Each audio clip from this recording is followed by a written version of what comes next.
لو لقيت عروسة طافية على المية ما تمدش ايدك وتاخدها، مش لأنها مش نظيفة لأ، لكن عشان ممكن تكون دي تابوت لطفلة غرقانة ولسه بتدور على مكان تطلع منه. أنا مش بحكي لك أسطورة، دي تسجيلات حقيقية من باحثة مصرية اسمها هالة سامي، اختفت بعد ما راحت جزيرة العرايس. أيوة، جزيرة العرايس اللي في المكسيك. التسجيل ده اتلقى في شنطتها، بس هالة للأسف ما تلاقيتش. واللي هتسمعه دلوقتي مش قصة، دي كانت محاولة أخيرة للنجاة. مش كل اللي بيغرق بيموت، أوقات بيرجع، بس مش زي ما كان. أنا اسمي هالة سامي، بدرس أنثروبولوجيا وبتخصص في معتقدات الشعوب في الموت والطفولة. كنت في تبادل ثقافي مع الجامعة الوطنية المستقلة في مكسيكو سيتي، وسمعت عن جزيرة العرايس. شدني الموضوع جدا، مش بس لأن فيه رعب، لأ، لأن كان فيه حاجة غلط، حاجة مش مفهومة. بحثت ودورت وجبت تاريخ الجزيرة كله من زمان، زمان قوي. الناس دايما بتقول إن القصة بدأت مع دون خوليان، الراجل المجنون اللي علق العرايس على الأشجار، لكن الحقيقة أقدم من كده بكتير. ابتدت سنة 1890 لما جريدة محلية نشرت خبر صغير عن اختفاء طفلة اسمها إيزابيلا في قنوات زوتشيميليكو. كانت بتلعب بالعروسة قرب المية، وفجأة عروستها وقعت في المية. حاولت تطلعها، لكن للأسف وقعت هي كمان. الناس سمعت صوت صريخ، حاولوا ينقذوها، بس للأسف الجثة ما طلعتش. من بعدها في نفس اليوم كل سنة ناس من سكان القرى القريبة كانوا بيبلغوا عن أصوات بنات بتعيط في نص الليل، أصوات جاية من وسط القناة. بعدها بسنين كتير بدأت الحكاية بواحد اسمه دون خوليان سانتانا، راجل بسيط من ضواحي مكسيكو سيتي. كان بيشتغل مزارع، بيزرع ذرة وفلفل وقرع زي ما باقي الناس في المنطقة كانت بتزرع. كان متجوز وعنده ولد صغير، لكن حياته كلها اتشقلبت في ليلة واحدة سنة 1951. في البداية بدأ يحس بحاجة مش مريحة، بيصحى من النوم على صوت مشوش بس ناعم، زي صوت طفلة بتنده عليه، بتناديله من بعيد.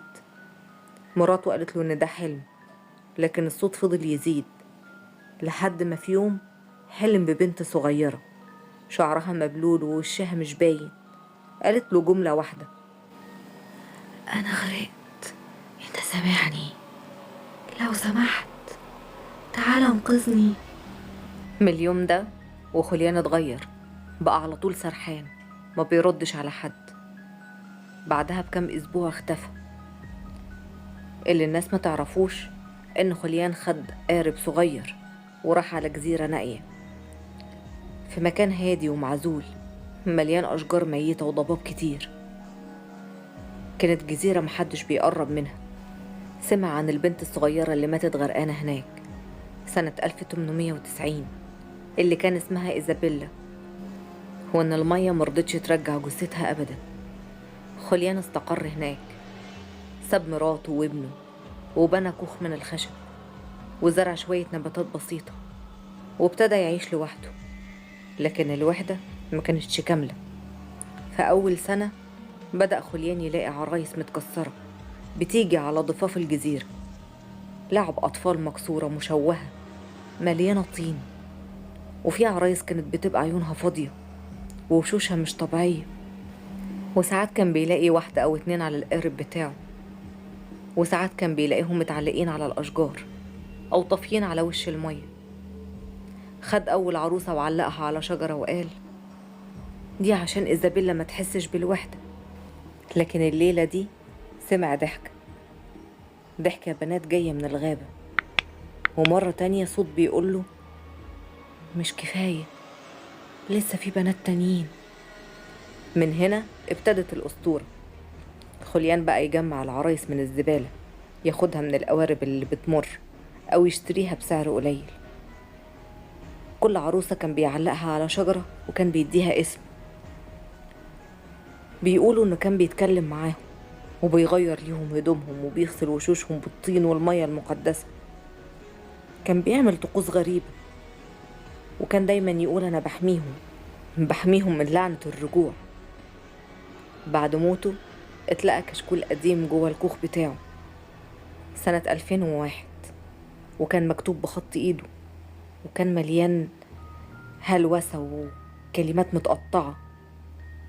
كان بيكتب وبيقول كنت بسمع صوتها، وبعدين بدأ يظهر أصوات تانية كتير، كلهم بنات كانت بتعيط.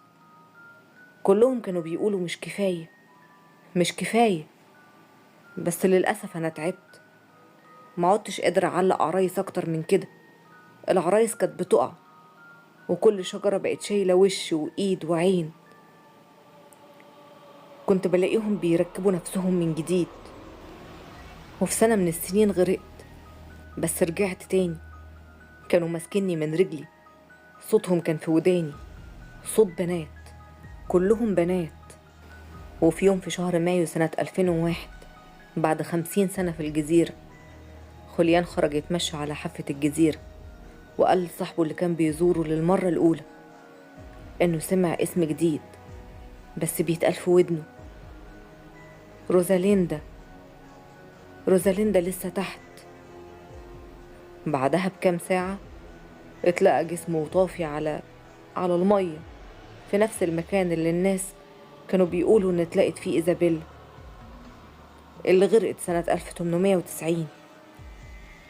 وكان باين على وشه نظرة هدوء غريبة، كأنه سمع الكلمة الأخيرة اللي كان مستنيها، كأنه كان بيعمل حاجة معينة وخلاص خلصت وارتاح. الناس اللي زاروا الجزيرة بعد موته قالوا إنهم كانوا بيسمعوا أصوات عياط أطفال جوه الشجر، والعرايس كانت بدأت تتحلل، لكن محدش كان بيقدر يشيلهم. كل مرة كانوا بيشيلوا عروسة كانت بترجع تاني مكانها، بس بشكل مختلف. الكوخ لسه هناك والعرايس لسه متعلقة، لكن في واحدة منهم كانت دايما عينيها بتتحرك. وفي سنة 1927 اتسجل محضر رسمي في الشرطة. قارب سياحي انجليزي اتقلب فجأة في الجزيرة. الناجي الوحيد قال: شفت عروسة طافية على وش المية، كانت عينيها بتلمع. بعدها سمعنا صوت بيقول: رجعوا اللي خدتوه. وفي سنة 1985 مصور أسباني جه يصور فيلم وثائقي عن الجزيرة، قرر ينام فيها ليلة واحدة. في تسجيل صوتي سابه قال فيه الساعة 2:14 صباحا سمعت أصوات أطفال. كان في خطوات كتير بس مش شايفهم، بس حاسس بيهم. وفجأة عروسة قربت من الكاميرا وجفنها اتحرك. المصور الأسباني خرج من الجزيرة تاني يوم، ما تكلمش من وقتها. بعدها دخل مصحة عقلية ومات بعد 2 سنين. كان دايما بيرسم عروسة واحدة بعين سودة ودموع سودة. وفي سنة 1999 سائق قوارب اسمه أرماندو كان بيرجع لوحده بعد ما نزل السياح، لقى عروسة مربوطة في مقدمة المركب بتاعه. الغريب انه اصلا ما دخلش الجزيرة، بس قال انا حاولت ارميها. المركب وقفت لوحدها في المية وفضلت تلف في مكانها، وسمعت صوت بيقول اسمي. الصوت كان صوت امي اللي ماتت من 10 سنين. وفي سنة 2004 طالبة امريكية اسمها ايمي كانت بتعمل بحث عن الاساطير المكسيكية، زارت الجزيرة وبعدها اختفت.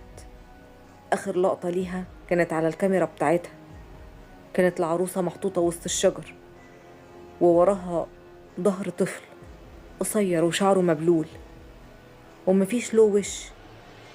بعدها ايمي اختفت وما بقاش ليها اي اثر لحد النهاردة. بعد ما سمعت كل ده وعرفت كل اللي حصل، قررت اروح الجزيرة واسجل واصور بالكاميرا كل حاجة. بس اول ما بدأت اسجل فجأة حصل حاجة مرعبة. الجو اتغير لوحده، العرايس بدأت تتهز مع الهوا، بس زي ما يكون في حاجة تانية بتهزهم، مش الهوا اللي بيهزهم. وسمعت صوت زي همسات أطفال بيقولوا اسمي: هالة، هالة رجعيها. وكان في شجرة ضخمة قدامي، وكان عليها عروسة متعلقة، بس كانت عينيها مش موجودة. لما قربت من العروسة وقعت لوحدها، وفي لحظتها كل الأصوات زادت. حسيت بخطوات ورايا، وواحدة مسكت شعري، بس لما بصيت ما كانش في حد. دلوقتي أنا شايفاهم، عيال غرقانين، ضوافرهم طويلة وجلدهم مزرق. الجزيرة دي مش ملعونة، الجزيرة دي مستنقع للغرقة اللي محدش عارف يسمعهم. وكل عروسة مش أمل، كل عروسة تابوت صغير، واللي بيكسر تابوت بيحرر شبح. أنا مش لوحدي دلوقتي. لو التسجيل ده اتسمع، رجعوا العروسة اللي وقعت، رجعوا أول عروسة، عروسة إيزابيلا. وبعدها التسجيل وقف. بعدها بكام يوم السلطات لقت شنطة هالة على الشط، وجواها التسجيل والكاميرات. هالة سامي لم يعثر عليها حتى الآن. الكاميرا بتاعتها كان فيها 47 صورة. آخر واحدة كانت صورة لهالة وهي بتبص للكاميرا، ووراها بنت صغيرة مبلولة واقفة فوق الشجرة وماسكة عروسة من رقبتها، والبنت كانت بتبتسم.